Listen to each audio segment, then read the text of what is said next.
ஓணம் தொடர் விடுமுறை நீலகிரியில் சுற்றுலா பயணிகள் குவிந்ததால் சிரமமும் மகிழ்ச்சியும் சேர்ந்து காட்சியளித்த நீலகிரி. வாகன வெள்ளத்தில் சிக்கிய சாலைகள். ஓணம் தொடர் விடுமுறை காரணமாக ஆயிரக்கணக்கான சுற்றுலா பயணிகள் நீலகிரிக்கு திரண்டதால் அனைத்து சாலைகளிலும் வாகன நெரிசல் உச்சத்தை எட்டியது. காலை முதலே வாகனங்கள் அலைமோத பல மணி நேரம் அசையாமல் நின்ற காட்சிகள் பல இடங்களில் பதிவானது. சுற்றுலா பயணிகள் குவிந்ததால் நடைபாதை வியாபாரிகள் முகத்தில் சிரிப்பு.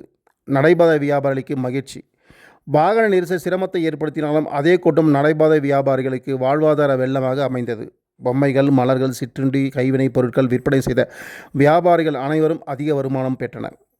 வருடம் முழுவதும் இப்படி கூட்டம் இருந்தால் பசி தெரியாது என ஒரு ஏழை வியாபாரி சிரிப்புடன் கூறினார். ஓட்டல்கள், உணவகங்களில் விற்பனை உச்சத்தை எட்டியது. ஊட்டி, குன்னூர், கூடலூர் பகுதியில் உள்ள ஓட்டல்கள், தேநீர் கடைகள், உணவகங்கள் அனைத்தும் சுற்றுலா பயணிகளால் நிரம்பின.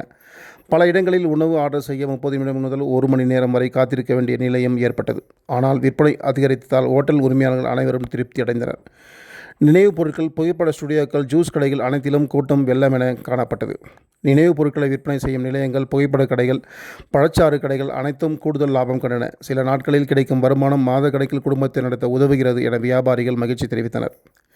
ஒருபுறம் வாகன நெரிசலால் சிரமம், மறுபுறம் வியாபாரிகளின் முகத்தில் சிரிப்பு என இரண்டும் ஒரே நேரத்தில் நீலகிரியில் காட்சியளித்தது.